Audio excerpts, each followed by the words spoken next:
Okay, let's start. First few concept, that is a motion in a straight line. So first ನಾನು ಇವಾಗ ಈ concept ಹೋಗೋಕ್ಕಿಂತ ಮುಂಚೆ ಈ ಒಂದು ಚಾಪ್ಟರ್ ನಲ್ಲಿ ಎಷ್ಟು ಇಂಪಾರ್ಟೆಂಟ್ ಇದೆ ಅನ್ನೋದು ಮುಖ್ಯ.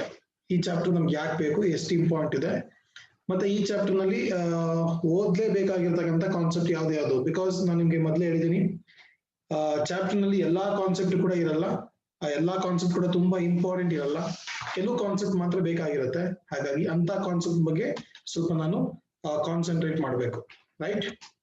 ಜೊತೆಗೆ ಒಂದು ಚಾಪ್ಟರ್ ಅಂದ ತಕ್ಷಣ ಎಲ್ಲನೂ ಕೂಡ ಓದುವಂತ ಅವಶ್ಯಕತೆ ಇಲ್ಲ. ಅದರಲ್ಲಿ ಕೆಲವು ಟಾಪಿಕ್ ಮಾತ್ರ, ಆ ಟಾಪಿಕ್ ಮೇಲೆ ಸ್ವಲ್ಪ ಜಾಸ್ತಿ ಕ್ವೆಶನ್ಸ್ ನ ಸಾಲ್ವ್ ಮಾಡಿದ್ರೆ ಹೆಲ್ಪ್ ಆಗುತ್ತೆ. ಓಕೆನಾ?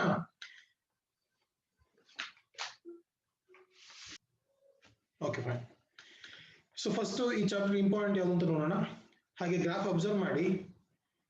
ಈ ಗ್ರಾಫ್ ಆಲ್ಮೋಸ್ಟ್ 10 years ಅನಾಲಿಸಿಸ್ ಆಗಿದೆ. ಸೊ ಅದರಲ್ಲಿ ಮ್ಯಾಕ್ಸಿಮಮ್ ಒಂದು 3.3 ಇಂದ ಮೀನ್ಸ್ ಆವರೇಜ್ ವೆಲಾಸಿಟಿ ಮತ್ತೆ ಆವರೇಜ್ ಸ್ಪೀಡ್, ಆವರೇಜ್ ಆಕ್ಸಲೇಷನ್, ಇದ್ರ ಮೇಲೆ ಒಂದು 13 ಪ್ರಾಬ್ಲಮ್ ಕೇಳಿದ್ದಾರೆ ಫ್ರಮ್ ಪಾಸ್ಟ್ 10 years. ಮತ್ತೆ 3.4 that is instantaneous velocity and instantaneous speed ಮತ್ತೆ ಇನ್ಸ್ಟಾಂಟೇನಿಯಸ್ ಆಕ್ಸಲೇಷನ್, ಇದ್ರ ಮೇಲೆ 19 ಕ್ವೆಶನ್ಸ್ ಕೇಳಿದ್ದಾರೆ. ದೆನ್ ಆಕ್ಸಲೇಷನ್ ಮೇಲೆ, ಆಕ್ಸಲೇಷನ್ ಅಂದ್ರೆ ಏನು, ಅದರ ಟೈಪ್ಸ್ ಯಾವ್ದು, ಮತ್ತೆ ಗ್ರಾಫ್ ಬಗ್ಗೆ, ಆಕ್ಸಲೇಷನ್ ಮೇಲೆ ಇರ್ತಕ್ಕಂಥ ಗ್ರಾಫ್ ಬಗ್ಗೆ ಇಟ್ಸ್ ಅರೌಂಡ್ 25 ಕ್ವೆಶನ್ಸ್ ಕೇಳಿದ್ದಾರೆ ನೀಟ್ ಎಕ್ಸಾಮ್ಸ್ ಅಲ್ಲಿ.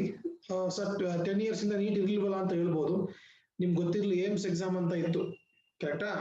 ಏಮ್ಸ್ ಎಕ್ಸಾಮ್ ಅಂತ ಇತ್ತು, ಕ್ಲಾಟ್ ಎಕ್ಸಾಮ್ಸ್ ಅಂತ ಇದೆ, ಮತ್ತೆ ಬೇರೆ ಬೇರೆ ರಾಜ್ಯಗಳಲ್ಲಿ ಬೇರೆ ಬೇರೆ ಮೆಡಿಕಲ್ ಎಕ್ಸಾಮ್ಸ್ ಎಲ್ಲ ಇದೆ. ಹಾಗಾಗಿ ಇದನ್ನ ಕಂಡಕ್ಟ್ ಮಾಡ್ತಿದ್ದು CBSE ಬೋರ್ಡ್. ಹಾಗಾಗಿ ಅವರು ಕೂಡ 25 ಕ್ವೆಶನ್ಸ್ ಅಷ್ಟು ಕೊಟ್ಟಿದ್ದಾರೆ in the topic of acceleration.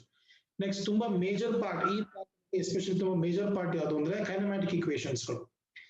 So around 60 problems 10 years ಅಲ್ಲಿ 60 ಅಂದ್ರೆ ಆಲ್ಮೋಸ್ಟ್ ಒಂದು ವರ್ಷಕ್ಕೆ ಮಿನಿಮಮ್ ಒಂದು 6 ಪ್ರಾಬ್ಲಮ್ ಈ ತರ ರಿಪೀಟ್ ಆಗಿದೆ, ಎಸ್ಪೆಷಲಿ ಕೈನಮ್ಯಾಟಿಕ್ ಈಕ್ವೇಶನ್ಸ್. ನಮಗೆ ಕೈನಮ್ಯಾಟಿಕ್ ಈಕ್ವೇಶನ್ಸ್ ಗಳ ಬಗ್ಗೆ ಐಡಿಯಾ ಇದೆ, ಹೌದಲ್ವಾ? So v is equal to u plus ad, v square equals u square plus 2as, s is equal to ud plus half at square. ನಾವು ಅದನ್ನ ಥಿಯರಿನಲ್ಲಿ ಸಾಲ್ವ್ ಮಾಡ್ಕೊಂಡಿದೀವಿ, ಪ್ರೂವ್ ಮಾಡ್ಕೊಂಡಿದೀವಿ, ಗ್ರಾಫಿಕಲ್ ಮೆಥಡ್ ಮತ್ತೆ calculus method ಅಲ್ಲಿ ಕೂಡ derive ಮಾಡ್ಕೊಂಡಿದೀವಿ. So ಈ derive ಮಾಡ್ಕೊಳ್ಳುವಾಗ ನಮ್ಗೆ idea ಇದೆ ಯಾವ್ದಾವ್ದನ್ನ differentiate ಮಾಡಿದ್ರೆ, ಯಾವ್ದಾವ್ದನ್ನ integrate ಮಾಡಿದ್ರೆ ನಮ್ಗೆ ಫೈನಲ್ ಆನ್ಸರ್ಗಳು ಸಿಗುತ್ತೆ ಅನ್ನೋದು. ಮತ್ತೆ ನಾವು ಆ ಕೈನಮ್ಯಾಟಿಕ್ ಈಕ್ವೇಶನ್ಸ್ ಗಳಲ್ಲಿ ಹಾರಿಜಾಂಟಲ್ ಮೋಷನ್ ಗೆ ಬೇರೆ ಕೈನಮ್ಯಾಟಿಕ್ ಈಕ್ವೇಶನ್ಸ್ ಗಳು ಬರುತ್ತೆ, ವರ್ಟಿಕಲ್ ಮೋಷನ್ ನಲ್ಲಿ ಜಸ್ಟ್ ಕೈನಮ್ಯಾಟಿಕ್ ಈಕ್ವೇಶನ್ಸ್ ಏನಾಗುತ್ತೆ, ಸ್ವಲ್ಪ ಆಲ್ಟ್ರೇಷನ್ ಆಗುತ್ತೆ, ಅಲ್ಲಿ ಗ್ರಾವಿಟಿ ಕೌಂಟ್ ಆಗುತ್ತೆ. ಹಾಗಾಗಿ ಅದೆಲ್ಲ ಕೂಡ ನೆನ್ಪಿಟ್ಕೊಂಡಿರ್ಬೇಕು. ಸೊ ನಾನು ಈ ಒಂದು ಚಾಪ್ಟರ್ ನ, especially motion in a straight line chapter ನ 4 ಅಥವಾ 5 ಸೆಷನ್ ಅಲ್ಲಿ ಮುಗಿಸಿಟ್ಟ ಪ್ರಯತ್ನ ಮಾಡ್ತೀನಿ. ಸೊ ನಾನು ಇವತ್ತು 3.3 ಇಟ್ಸ್ ಅಬೌಟ್ ಆವರೇಜ್ ವೆಲಾಸಿಟಿ ಮತ್ತೆ ಆವರೇಜ್ ಸ್ಪೀಡ್ ಬಗ್ಗೆ, ಇದರಲ್ಲಿ ಕೇಳುವಂತ ಕ್ವೆಶನ್ಸ್ ನ ಮಾತ್ರ ಸಾಲ್ವ್ ಮಾಡ್ತೀನಿ. ಆಗ್ಬೋದಲ್ವಾ? ಎಸ್. ನನಗೆ ಆವರೇಜ್ ವೆಲಾಸಿಟಿ ಮತ್ತೆ ಆವರೇಜ್ ಸ್ಪೀಡ್ ಹೋಗೋಕ್ಕಿಂತ ಮುಂಚೆ ನನಗೆ ಫಸ್ಟ್ ವೆಲಾಸಿಟಿ ಅಂದ್ರೆ ಏನು, ಸ್ಪೀಡ್ ಅಂದ್ರೆ ಏನು, ಇದ್ರ ಬಗ್ಗೆ ಐಡಿಯಾ ಇರಬೇಕು. ಓಕೆನಾ? ವೆಲಾಸಿಟಿ ಅಂದ್ರೆ ನಮ್ಗೆ ಐಡಿಯಾ ಗೊತ್ತಿದೆ, is a rate of change of displacement. Speed means is a ratio of distance traveled by time taken. ಈ ಸ್ಪೀಡ್ ನಲ್ಲಿ ಟೈಪ್ಸ್ ಇದೆ. ಎಷ್ಟು ಟೈಪ್ಸ್ ಇದೆ ಅಂದ್ರೆ 4 ಟೈಪ್ಸ್ ಇದೆ. ಸ್ಪೀಡ್, ಯೂನಿಫಾರ್ಮ್ ಸ್ಪೀಡ್, ನಾನ್ uniform speed, average speed, instantaneous speed. ಅದೇ ರೀತಿ velocity ನಲ್ಲಿ ಯೂನಿಫಾರ್ಮ್ ವೆಲಾಸಿಟಿ, ನಾನ್ ಯೂನಿಫಾರ್ಮ್ ವೆಲಾಸಿಟಿ, ಆವರೇಜ್ ವೆಲಾಸಿಟಿ ಮತ್ತೆ ಇನ್ಸ್ಟಾಂಟೇನಿಯಸ್ ವೆಲಾಸಿಟಿ. ನಮಗೆ ಈ ಪಾರ್ಟಿಕ್ಯುಲರ್ 3.3 ಅನ್ನೋ ಕಾನ್ಸೆಪ್ಟ್ ನಲ್ಲಿ ವೆಲಾಸಿಟಿ ಬಗ್ಗೆ ತಿಳ್ಕೊಳ್ಳೋಣ, ಆವರೇಜ್ ವೆಲಾಸಿಟಿ ಬಗ್ಗೆ ಪ್ರಾಬ್ಲಮ್ ಸಾಲ್ವ್ ಮಾಡ್ಕೊಳ್ಳೋಣ. ನೆಕ್ಸ್ಟ್ ಸೆಷನ್ ನಲ್ಲಿ ಇನ್ಸ್ಟಾಂಟೇನಿಯಸ್ ವೆಲಾಸಿಟಿ ಮತ್ತೆ ಇನ್ಸ್ಟಾಂಟೇನಿಯಸ್ ಸ್ಪೀಡ್ ಬಗ್ಗೆ ಪರ್ಟಿಕ್ಯುಲರ್ ಆಗಿ ಡಿಸ್ಕಸ್ ಮಾಡೋಣ. ಆಗ್ಬೋದಲ್ವಾ? ಎಸ್.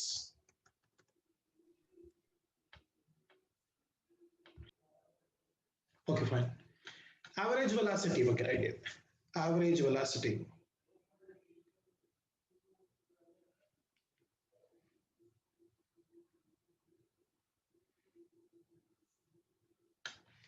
ಇದು ಆವರೇಜ್ ವೆಲಾಸಿಟಿ ಬಗ್ಗೆ ಐಡಿಯಾ ಇದೆ ನಮಗೆ.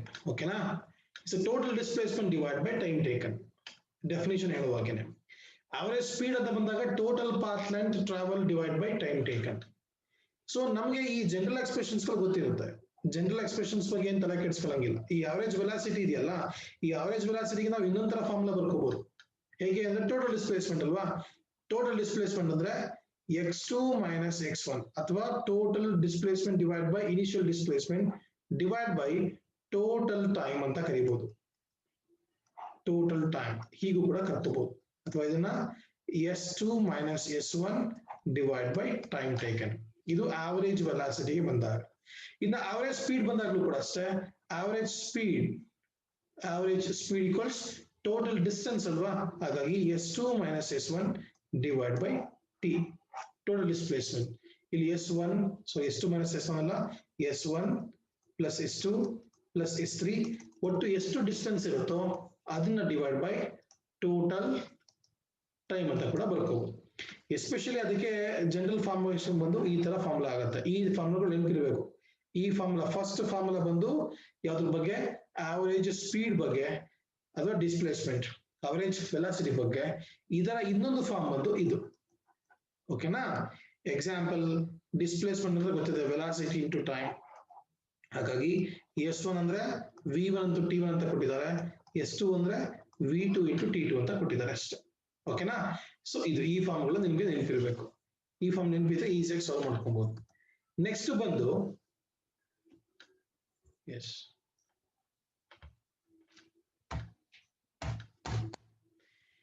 Body travels equal displacement with velocities v1 and v2 respectively ಅಂತ ಇದೆ. ಈಕ್ವಲ್ ಡಿಸ್ಪ್ಲೇಸ್ಮೆಂಟ್ ನಲ್ಲಿ ಈಕ್ವಲ್ ವೆಲಾಸಿಟಿ ನಲ್ಲಿ ಮೂವ್ ಆದಾಗ ಎಕ್ಸ್ಪ್ರೆಷನ್ಸ್ ಗಳು ಏನಾಗುತ್ತೆ ಅನ್ನೋದು ಪ್ರಶ್ನೆ. ಸೊ ಇಲ್ಲಿ ಫಾರ್ಮುಲಾ ಇದೆಯಲ್ಲ, ಈ ಫಾರ್ಮುಲಾ ನೆನಪಿರ್ಕೋಬೇಕು ನಿಮ್ಗೆ. Yes, 1 minute. ಈ ಫಾರ್ಮುಲಾಗಳು ಜಾಸ್ತಿ ಪ್ರಶ್ನೆ ಕೇಳ್ತಾ ಇರ್ತಾರೆ. ಹಾಗಾಗಿ ಈ ಶಾರ್ಟ್ ಫಾರ್ಮ್ ಅಂತ ಬಂದಾಗ ಈ ಫಾರ್ಮುಲಾ ನೆನಪಿದ್ರೆ ನಿಮ್ಗೆ ಈಸಿ ಆಗುತ್ತೆ. 2 into v1 v2 divide by v1 plus v2. ಇದು ಯಾವಾಗ ಅಂದ್ರೆ ಈಕ್ವಲ್ ಡಿಸ್ಪ್ಲೇಸ್ಮೆಂಟ್ ಇದ್ದಾಗ ಮತ್ತೆ ಈಕ್ವಲ್ ವೆಲಾಸಿಟಿ ಇದ್ದಾಗ ಈ ಫಾರ್ಮುಲಾ ನೆನಪಿರ್ಬೇಕು. ಓಕೆನಾ. ಎಕ್ಸಾಂಪಲ್ ಇವಾಗ body travels with velocity v1 and v2 during equal time interval. In case time interval same ಇದ್ದಾಗ this is expression for average velocity. Usual ಆಗಿ ಕರಿತೀವಲ್ಲ. ಎಕ್ಸಾಂಪಲ್, ಒಂದು ಆಬ್ಜೆಕ್ಟ್ ಸ್ಟಾರ್ಟ್ ಆಗುತ್ತೆ ಟ್ರಾವೆಲ್ ಮಾಡ್ಲಿಕ್ಕೆ. ಇನಿಷಿಯಲ್ ಟೈಮು ಅದು 30 km/h ಅಲ್ಲಿ ಹೋಗ್ತಾ ಇರುತ್ತೆ. ಇನ್ ಸ್ವಲ್ಪ ಹೊತ್ತಾದ್ಮೇಲೆ 40 km/h ಅಲ್ಲಿ ಹೋಗುತ್ತೆ. ಸೊ ಯಾವ್ದೋ ಒಂದು ಟೈಮ್ ಅಲ್ಲಿ ಅಥವಾ ಟೋಟಲ್ ಟೈಮ್ ನಲ್ಲಿ ನಿಮ್ಗೆ ಆವರೇಜ್ ವೆಲಾಸಿಟಿ ಎಷ್ಟು ಅಂತ ಕೇಳಿದಾಗ ನೀವೇನ್ ಮಾಡ್ತೀರಾ, 30 + 40 ಡಿವೈಡ್ ಬೈ 2 ಮಾಡ್ತೀರಾ. ಸೊ ಅದು general method average velocity calculate ಮಾಡ್ಕೊಳ್ಳಿಕ್ಕೆ. So this is what a formula. So v is equal to v1 plus v2 divide by 2. ಇದೆಲ್ಲ ನಿಮ್ಗೆ ಗೊತ್ತಿರುತ್ತೆ, ಈಸಿ ಆಗಿರುತ್ತೆ. ಬಟ್ ಇದು ಯಾವ ಕ್ರಿಟಿಕಾಲಿಟಿ ಅಂತ ಅನ್ಸುತ್ತೆ ಅಂದ್ರೆ ಪರ್ಟಿಕ್ಯುಲರ್ ಪ್ರಾಬ್ಲಮ್ ತಗೊಂಡಾಗ. ಓಕೆನಾ. ಸೊ ಒಂದ್ ತಿಳ್ಕೊಳ್ಳಿ, ಮೆಕ್ಯಾನಿಕ್ಸ್ ನಲ್ಲಿ ಯಾವುದೇ ಪ್ರಾಬ್ಲಮ್ ಕೇಳಿ, ಯಾವುದೇ MCQs ಕೇಳಿ, ಫಸ್ಟ್ ನೀವು ಅದಕ್ಕೆ ಒಂದು ಡಯಾಗ್ರಾಮ್ ಇಮ್ಯಾಜಿನ್ ಮಾಡ್ಕೋಬೇಕು. ಸಾಧ್ಯ ಆದ್ರೆ ರಫ್ ಆಗಿ ಡಯಾಗ್ರಾಮ್ ನ ಬರ್ಕೊಂಡ್ರೆ you can easily solve the problem, right. So next instantaneous velocity ಆಮೇಲೆ ಡಿಸ್ಕಸ್ ಮಾಡೋಣ. ಸೊ ನಾನಿವಾಗ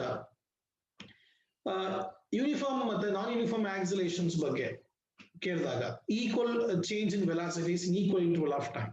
ಯೂಶುವಲ್ ಆಗಿ ಯೂನಿಫಾರ್ಮ್ ವೆಲಾಸಿಟಿ ಅಂದ್ರೆ ಏನು? Uniform velocity means a body covers equal displacement in equal interval of time. Equal displacement in equal interval of time ನ ಕರಿತೀವಿ ನಾವು average velocity ಅಂತ. ಅದೇ ರೀತಿ ಆವರೇಜ್ ಆಕ್ಸಿಲೇಷನ್ ಅಂದ್ರೆ ಅಥವಾ ಯೂನಿಫಾರ್ಮ್ ಆಕ್ಸಿಲೇಷನ್ ಅಂದ್ರೆ is a change in equal velocities in equal interval of time ಅಂತ ಕರಿತೀವಿ. ಸೊ ಎಲ್ಲಿ ಯೂನಿಫಾರ್ಮ್ ಅಂತ ಇರುತ್ತೋ, if it is maybe uniform velocity or uniform acceleration, the magnitude and the direction remains constant, because magnitude changes ಇದೆ ಅಂದ್ರೆ values changes ಇದೆ ಅಂತ. ಈ ವೆಲಾಸಿಟಿ ನ ವ್ಯಾಲ್ಯೂ ಚೇಂಜ್ ಇದೆ ಅಂದ್ರೆ ಅದರ ಅರ್ಥ ಡಿಸ್ಪ್ಲೇಸ್ಮೆಂಟ್ ನ ವ್ಯಾಲ್ಯೂ ಚೇಂಜ್ ಇದೆ ಮತ್ತೆ ಟೈಮ್ ನ ವ್ಯಾಲ್ಯೂ ಚೇಂಜ್ ಇದೆ. ಹಾಗಾಗಿ magnitude should be remains constant. And direction means constant ಅಂದ್ರೆ ಅರ್ಥ ಏನು? ಡೈರೆಕ್ಷನ್ ಕಾನ್ಸ್ಟೆಂಟ್ ಅಂದ್ರೆ ಅದರ ಅರ್ಥ ಡೈರೆಕ್ಷನ್ ರೆಫರ್ಸ್ ಇಲ್ಲಿ ಪಾಸಿಟಿವ್ ನೆಗೆಟಿವ್ ಅಂತ. ಒಂದು ವ್ಯಾಲ್ಯೂ -3 ಬರುತ್ತೆ, ಇನ್ನೊಂದು ವ್ಯಾಲ್ಯೂ +3 ಬರುತ್ತೆ. ಅಲ್ಲಿ ಡೈರೆಕ್ಷನ್ ಚೇಂಜ್ ಆಗಿರೋದಕ್ಕೋಸ್ಕರ negative value positive value change ಆಗಿರೋದು. ಹಾಗಾಗಿ if it is uniform or acceleration, the magnitude of the velocity and the magnitude of acceleration must be same and direction also remains same. ಇದೊಂದು important actually. ಇನ್ನು ನಾನ್ uniform ಬಂದಾಗ ನಾನ್ uniform velocity ಆಗಿರ್ಬೋದು, ನಾನ್ uniform acceleration ಆಗಿರ್ಬೋದು, a body covers unequal displacement in equal interval of time.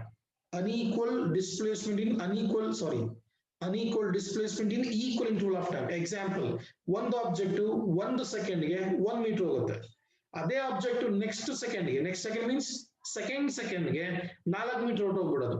ಅಂದ್ರೆ ಅರ್ಥ first 1 second ನಲ್ಲಿ 1 metre ಇದೆ, second ಅಲ್ಲಿ ಏನಾಯ್ತು 4 ಮೀಟರ್ ಆಗೋಯ್ತು. ಹಾಗಾಗಿ ಟೈಮ್ ಇಂಟರ್ವಲ್ ಸೇಮ್ ಇದೆ, ಬಿಕಾಸ್ 1 - 0 1, 2 - 0 1, ಸೊ 2 - 1 1. ಟೈಮ್ ಇಂಟರ್ವಲ್ 1 ಸೆಕೆಂಡೇ ಇದೆ, ಬಟ್ ಡಿಸ್ಪ್ಲೇಸ್ಮೆಂಟ್ ಏನಿದೆ 1 ಮೀಟರ್ ಇಂದ 4 ಮೀಟರ್, 4 ಮೀಟರ್ ಇಂದ ಮತ್ತೆ 3 ಮೀಟರ್, 3 ಮೀಟರ್ ಇಂದ 5 ಮೀಟರ್. ಈ unequal displacement in equal interval of time, which means non-uniform velocity. Unequal velocities in equal interval of time, which means non-uniform acceleration. ಇಷ್ಟ, ಇನ್ನೇನಿಲ್ಲ. ಅಲ್ಲೇನಾಗುತ್ತೆ, ಯಾವಾಗ ನಾನ್ ಯೂನಿಫಾರ್ಮ್ ಆಗೋಯ್ತು, ಡೈರೆಕ್ಷನ್ ಚೇಂಜ್ ಆಗಿರ್ಬೋದು ಅಥವಾ ಮ್ಯಾಗ್ನಿಟ್ಯೂಡ್ ಆಗಿರ್ಬೋದು, ಚೇಂಜ್ ಆಗಿರ್ಬೋದು. ಸೊ ಡೈರೆಕ್ಷನ್ ಕೂಡ ಚೇಂಜ್ ಆಗಿರ್ಬೋದು, ಮ್ಯಾಗ್ನಿಟ್ಯೂಡ್ ಕೂಡ ಚೇಂಜ್ ಆಗಿರ್ಬೋದು, ಎರಡೂ ಚೇಂಜ್ ಆಗಿರ್ಬೋದು, ಅಥವಾ ಯಾವ್ದಾದ್ರು ಒಂದು ಚೇಂಜ್ ಆಗಿದ್ರು ಓಕೆ, ಅದೇನಂತ ನಾನ್ ಯೂನಿಫಾರ್ಮ್ ಅಂತ. ಓಕೆನಾ? ಸೊ ಐಡಿಯಾ ಸಿಕ್ಕಿದೆ ನಂಗೆ ಇವಾಗ. ಒಂದು ರಫ್ ಆಗಿ ವೆಲಾಸಿಟಿ ಅಂದ್ರೆ ಏನು, ಅವರೇಜ್ ವೆಲಾಸಿಟಿ ಅಂದ್ರೆ ಏನು, ಯೂನಿಫಾರ್ಮ್ ವೆಲಾಸಿಟಿ ಅಂದ್ರೆ ನಾನ್ ಯೂನಿಫಾರ್ಮ್ ವೆಲಾಸಿಟಿ ಅಂದ್ರೆ ಏನು ಸಿಕ್ಕಿದೆ. ಸೊ ನಾನು ಇದನ್ನ ಯೂಸ್ ಮಾಡಿಕೊಂಡು, ಈ ಕಾನ್ಸೆಪ್ಟ್ ಗಳನ್ನ ಯೂಸ್ ಮಾಡಿಕೊಂಡು ಒಂದಷ್ಟು MCQs ನ ಸಾಲ್ವ್ ಮಾಡೋಕೆ ಪ್ರಯತ್ನ ಮಾಡ್ತೀನಿ. ಸೊ ಫಸ್ಟ್ ಪ್ರಾಬ್ಲಮ್ ಒಂದು ಇದು. A particle's velocity changes from 1 minute. A particle velocity changes from 2i cap plus 3j cap to 2i cap minus 3j cap meter per second in 2 seconds ಅಂತ ಇದೆ. The acceleration in meter per second square is, we need to calculate the acceleration. ಇಲ್ಲಿ velocity ಎರಡಿದೆ. From ಅಂತ ಕೊಟ್ಟಿರೋದ್ರಿಂದ this must be initial velocity and this is what a final velocity, right? We need to calculate the average acceleration. Average acceleration, which means final velocity minus initial velocity divided by total time. This is a formula for average acceleration, right? ನಾನು first ಸ್ವಲ್ಪ easy ಆಗಿರೋ problem solve ಮಾಡ್ಕೊಡ್ತೀನಿ. So ಆಮೇಲೆ ಕಷ್ಟ ತಗೊಂಡಾಗ ನಿಮ್ಗೆ ಸ್ವಲ್ಪ time ಕೊಡ್ತೀನಿ, ನೀವು ಅದನ್ನ ಸಾಲ್ವ್ ಮಾಡ್ಕೋಬೇಕು. ನಿಮ್ಗೆ ಕೊಟ್ಟಿರೋ ಟೈಮಲ್ಲಿ ಸಾಲ್ವ್ ಮಾಡಿಲ್ಲ ಅಂದ್ರೆ ನಾನು ಅದನ್ನ ಸಾಲ್ವ್ ಮಾಡಕ್ಕೆ ಪ್ರಯತ್ನ ಮಾಡ್ತೀನಿ. ಓಕೆನಾ? ಎಸ್. ಫೈನಲ್ ವೆಲಾಸಿಟಿ ಅಂದ್ರೆ ಅದು 2i cap minus 3j cap minus initial velocity ಅಂದ್ರೆ ಅದು 2i cap plus 3j cap divided by, what is the total time? 2 seconds. So this is what initial velocity and this is what final velocity. Yes. 2 minus 2 ಇಲ್ಲಿ i cap ಇದೆ ಅಂದ್ರೆ ಇದು x coordinate system na unit vectors. 2 minus 2, that is 0i. Fine. Minus into plus minus 3j, that is minus 6j, divide by 2, that is minus 3j. So this is what an option. Hagagi answer is option D. Option D, minus 3j, right? A particle's velocity changes from, ಪ್ರಶ್ನೆ ಏನು ಗೊತ್ಕೋಬೇಕು, changes from ಅಂದ್ರೆ ಅರ್ಥ ಅಲ್ಲಿ exact ಆಗಿ ಎರಡು velocity ಇರುತ್ತೆ. we need to ಏನ್ ಮಾಡ್ಕೋ, ಸಬ್ಟ್ರಾಕ್ಟ್ ಮಾಡ್ಕೋಬೇಕು, ಬಿಕಾಸ್ ನಮ್ಗೊಂದು ಆವರೇಜ್ ವೆಲಾಸಿಟಿ ಬೇಕಲ್ಲ. ಹಾಗಾಗಿ ಫಸ್ಟ್ ಆವರೇಜ್ ವೆಲಾಸಿಟಿ ತಗೊಂಡ್ಮೇಲೆ ಆವರೇಜ್ ವೆಲಾಸಿಟಿಯಿಂದ ಆವರೇಜ್ ಆಕ್ಸಿಲರೇಷನ್ ಸಿಗುತ್ತೆ. ಆಗ್ಬೋದಲ್ವಾ? ಎಸ್. ನೋಟ್ ಮಾಡ್ಕೊಳ್ಳಿ. Second one, a body is running over a circular track. A body is running over circular track with uniform speed of 10 meter per second. Uniform speed of 10 meter per second. Find the average velocity. Find the average velocity ಅಂತ ಇದೆ. Find the average velocity. Average velocity calculate ಮಾಡ್ಕೋಬೇಕು for the movement of a boy from A to B, from A to B, from A to B. Okay na? So ನಮಗೆ average velocity ಬಗ್ಗೆ idea ಇದೆ. Average velocity equals, average velocity means total displacement divided by time taken. Total displacement divided by time taken. A boy is running over a circular track with uniform speed of 10 meters per second. Find the average velocity of the movement. A boy from A to B ಅಂತ ಇದೆ ನೋಡಿ. ಇಲ್ಲಿಂದ ಇಲ್ಲಿಗೆ this is what a distance covered by a boy. This is a distance. This is not a distance, displacement. Distance means is a path traveled. Displacement means is a shorter distance between the two positions. So here A and B are the two positions. Distance between the two short positions is displacement. Displacement is always less than or equal to, on time equal ಆಗ್ಬಿಡುತ್ತೆ or equal to distance. Distance ನ value ಯಾವಾಗಲೂ ಕೂಡ ಜಾಸ್ತಿ ಇರುತ್ತೆ, ನೆನಪಿರ್ಲಿ. ಹಾಗಾದ್ರೆ ಇಲ್ಲಿಂದ ಇಲ್ಲಿಗೆ ಆದ್ರೆ ಈ ದೂರ ಎಷ್ಟು ನೋಡಿ, ಇಲ್ಲಿಂದ ಇಲ್ಲಿಗೆ ಇದು ಸೆಂಟರ್ ಆಗಿದ್ರೆ ಇದು ರೇಡಿಯಸ್ ಆಗಿರುತ್ತೆ, ಇದು ರೇಡಿಯಸ್ ಆಯ್ತು. ಹಾಗಾದ್ರೆ ಏನಂತ ಬರ್ಕೋಬೇಕದ್ನ, ಟೋಟಲ್ ಡಿಸ್ಪ್ಲೇಸ್ಮೆಂಟ್ ಎಷ್ಟು 2r, 2 times of r means diameter, divide by time ಅಂತ ಕೊಟ್ಟಿದ್ದಾನೆ, ಟೈಮ್. ಕರೆಕ್ಟಾ? ನಮ್ಗೆ ಟೈಮ್ ಅಂದ್ರೆ ಗೊತ್ತಿದೆ. ಟೈಮ್ ಅಂದ್ರೆ ಏನು? Displacement. So distance divide by velocity. ಕರೆಕ್ಟಾ? ಕರೆಕ್ಟಾ ಏನು? Distance divide by velocity. Yes. Distance ಎಷ್ಟಿದೆ? ಡಿಸ್ಟೆನ್ಸ್ ಎಷ್ಟಿದೆ? Pi r divide by v. Sorry, yes, 2r ಬರ್ಕೊಂಡಿದ್ದೀನಿ. ಟಿ ಅಂದ್ರೆ ಏನು? Distance divide by velocity. 2r ಇದೆ. Yes means pi r divide by velocity.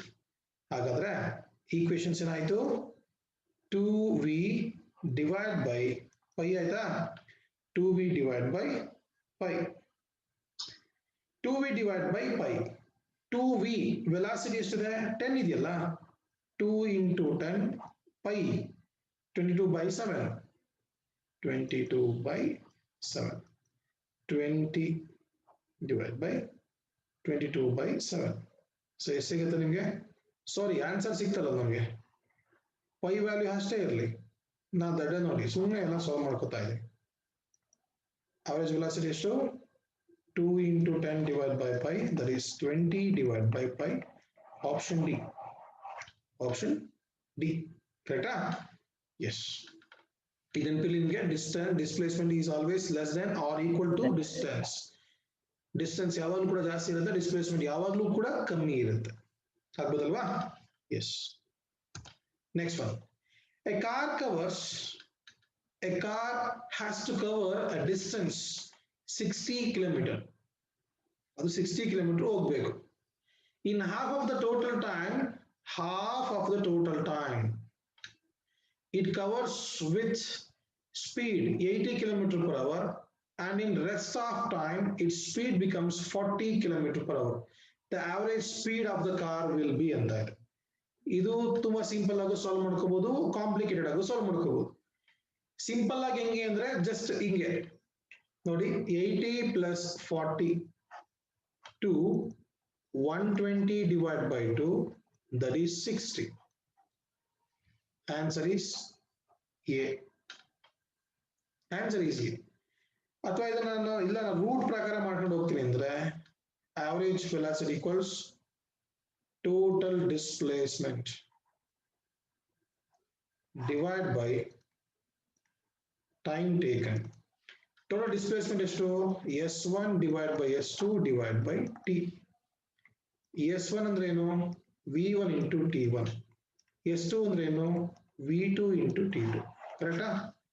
V average equals v1 into t1 v2 into t2 divided by total time capital T ಬರ್ಕೋತೀನಿ total time ಎಷ್ಟು capital T ಬರ್ಕೋತೀನಿ v1 ಎಷ್ಟಿದೆ ಮೊದಲನೇದೆಷ್ಟು ಮೊದಲನೇ ಅರ್ಧ 80 kilometre speed ಅಲ್ಲಿ ಹೋಗ್ತಾ ಇದ್ದಾರೆ ಎರಡನೇದು 40 kilometre speed ಅಲ್ಲಿ ಹೋಗ್ತಾ ಇದ್ದಾರೆ ಎರಡೂ ಟೈಮ್ ನ ಆಡ್ ಮಾಡ್ಕೊಂಡ್ರೆ t1 plus t2 ನ ಆಡ್ ಮಾಡ್ಕೊಂಡ್ರೆ ನಂಗೆ ಏನ್ ಸಿಗುತ್ತೆ ಈ t1 half of exact equal half ಅಲ್ವಾ ಇದು ಹಾಗಾದ್ರೆ ಇದು t ಅಂತ ಬರ್ಕೋಬಹುದು ಹಾಗಾದ್ರೆ t1 plus t2 equals ಅಂತ ಕರಿಬಹುದು ಸೊ ಈಕ್ವಲ್ಸ್ 2t ಅಂತ ಕರಿಬಹುದು ಹಾಗಾದ್ರೆ ಇದು 2t ಇದನ್ನ ಕೂಡ t ಬರೀಬಹುದು ಇದು ಕೂಡ t ಬರೀಬಹುದು ಎರಡು ಕೂಡ ಕ್ಯಾನ್ಸಲ್ ಆಗುತ್ತೆ ಉಳ್ಕೊಳ್ಳೋದು 120 divided by 2 that is 60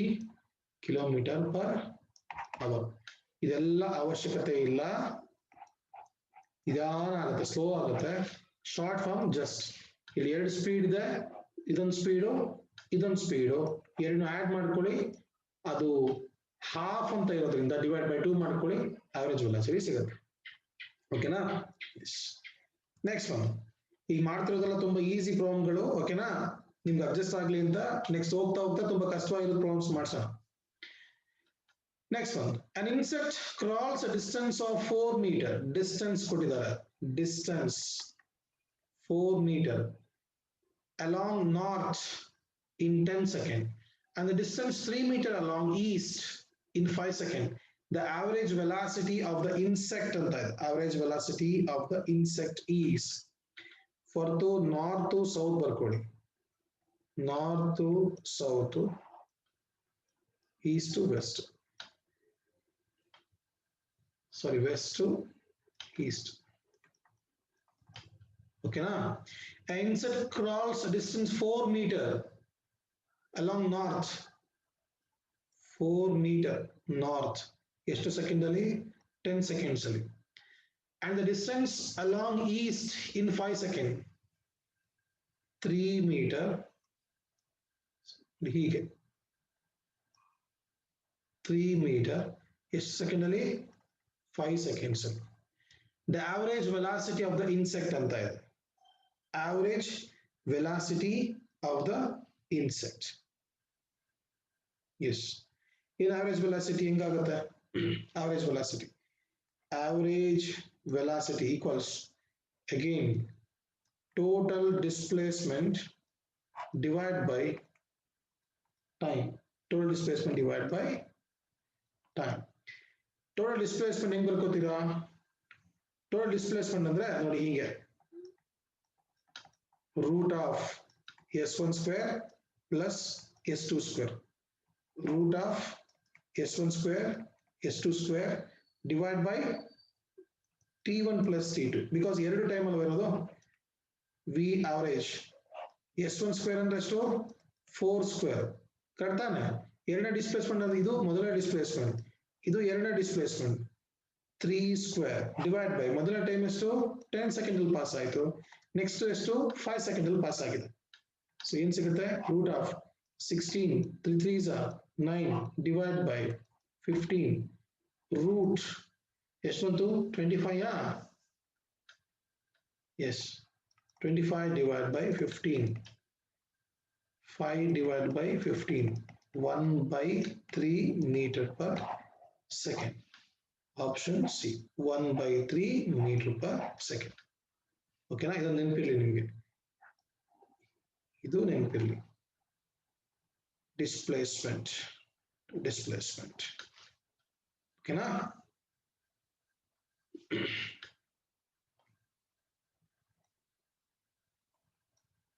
average velocity okay next one a particle moving with uniform velocity v a particle moving with uniform velocity and the uniform velocity v changes its direction by an angle theta in time t magnitude of its average acceleration during the time interval is and the a particle moving with uniform speed v uniform speed ನೆನಪಿರಲಿ changes its direction by angle theta in time t magnitude of its average acceleration.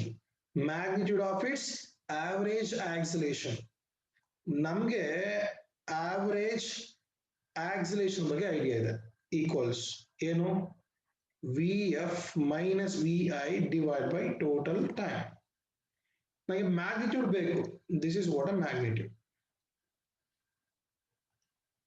Yes, this is what a magnitude.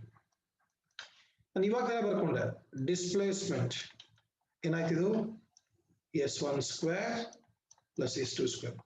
ಅದೇ V displace ಇದಾದ್ರೆ V1 square plus V2 square. But ಇಲ್ಲಿ ನೋಡಿ makes an angle theta ಅಂತ ಇದೆ. Makes an angle theta. ಎರಡು vector ಇದ್ದು ಎರಡು ವೆಕ್ಟಾರ್ಗಳ ಮಧ್ಯೆ ಆಂಗಲ್ ಇದ್ರೆ ಈ ಎರಡು ವೆಕ್ಟಾರ್ಗಳ ಮಧ್ಯೆ ಇರ್ತಕ್ಕಂಥ ಆಂಗಲ್ ನೋಡಿ ಹೀಗೆ ಡಿವೈಡ್ ಮಾಡ್ತೀವಿ. It's like law of parallelogram method. So this is one vector and this is a second vector and this is what a resultant vector because v1 equals v2 and there is an angle between v1 and v2. ಇವಾಗಿದ್ದಾಗ ಏನು ತಗೋಬೇಕು ನಾವು v equals root of v1 square plus v2 square to 2v1 v2 cos theta. So ಇಲ್ಲೂ ಕೂಡ ಅದೇನೆ average acceleration equals root of ಎರಡು velocity ಇದೆ because ಇಲ್ಲಿ velocity uniform velocity ಇದ್ದೇ ಇದೆ ಹೌದಾ. ಯೂನಿಫಾರ್ಮ್ ವೆಲಾಸಿಟಿ ಇದೆ ಅಂದ್ರೆ ಅಲ್ಲಿ ಡಿಫ್ರೆಂಟ್ ಈಕ್ವಲ್ ಡಿಸ್ಪ್ಲೇಸ್ಮೆಂಟ್ ಇದೆ in equal interval of time ನಲ್ಲಿ. ಓಕೆನಾ? ಎಸ್. ಬಟ್ ಅಲ್ಲಿ ಇನ್ನೊಂದು ವರ್ಡ್ ಕೊಟ್ಬಿಟ್ಟಿದ್ದಾನೆ ಏನಂತ ಆವರೇಜ್ ಆಕ್ಸಿಲೇಷನ್ ಅಂತ.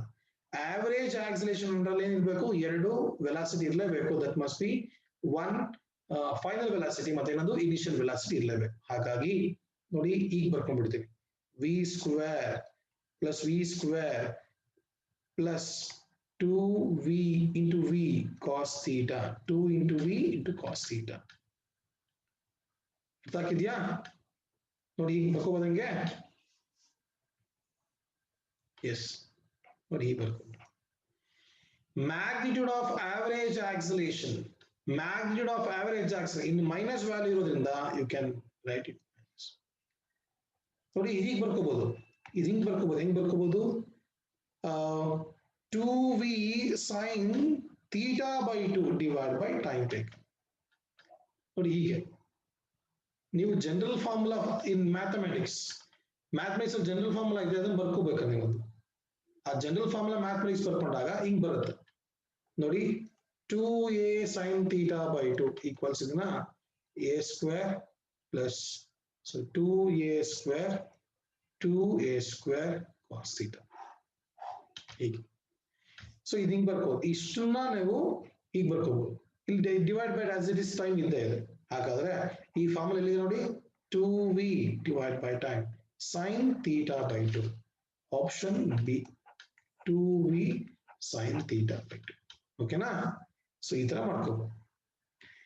ಸೊ ಇದಿಷ್ಟು ಬೇಸಿಕ್ ಪ್ರಶ್ನೆಗಳು ಯಾವ್ದ್ರ ಬಗ್ಗೆ ಆವರೇಜ್ ವೆಲಾಸಿಟಿ ಬಗ್ಗೆ, ಆವರೇಜ್ ಸ್ಪೀಡ್ ಬಗ್ಗೆ, ಆವರೇಜ್ ಆಕ್ಸಿಲೇಷನ್ ಬಗ್ಗೆ. ಇದು ಆವರೇಜ್ ವೆಲಾಸಿಟಿ ಬಗ್ಗೆ. ಅದು ಹಿಂದೆ ಮಾಡಿಸಿರೋದು ಕೂಡ ಆವರೇಜ್ ವೆಲಾಸಿಟಿ ಬಗ್ಗೆ ತುಂಬಾ ಈಸಿಯಾಗಿ ಸಾಲ್ವ್ ಮಾಡ್ಕೋಬಹುದು. ಇದಂತೂ ಆವರೇಜ್ ವೆಲಾಸಿಟಿ. ನಾನು ಮಾಡಿಸಿರೋ ಎಲ್ಲಾ ಪ್ರಾಬ್ಲಮ್ ಕೂಡ ಆವರೇಜ್ ವೆಲಾಸಿಟಿ ಮತ್ತೆ ಆವರೇಜ್ ಆಕ್ಸಿಲೇಷನ್ ಮೇಲೆ ಇದೆ. ಆಗ್ಬೋದಲ್ವಾ? ಓಕೆ. ಸೊ ನೆಕ್ಸ್ಟ್ ಕ್ಲಾಸ್ ಅಲ್ಲಿ ನಿಮ್ಗೆ ಇನ್ಸ್ಟಂಟೇನಿಯಸ್ ವೆಲಾಸಿಟಿ ಬಗ್ಗೆ, ಇನ್ಸ್ಟಂಟೇನಿಯಸ್ ಆಕ್ಸಿಲೇಷನ್ ಬಗ್ಗೆ ಪಾಠ ಮಾಡ್ತೀವಿ.